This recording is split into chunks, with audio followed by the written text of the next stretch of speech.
You search for how to buy shares of Bed Bath and Beyond Incorporation Warrant. This short educational guide explains the basics. The warrant is related to Bed Bath & Beyond.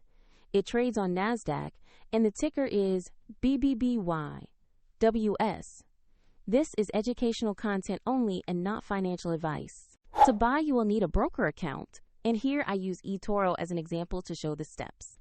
After signing up, you must verify your account, usually by submitting an identity document, and you will need to add funds before placing any order. Open the platform search box and type the ticker BBBY.WS to locate the instrument. Make sure you select the listing that shows NASDAQ as the market to find the correct warrant.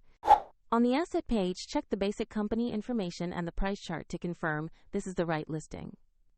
Verify the name, ticker BBBY.WS, and NASDAQ exchange details before proceeding.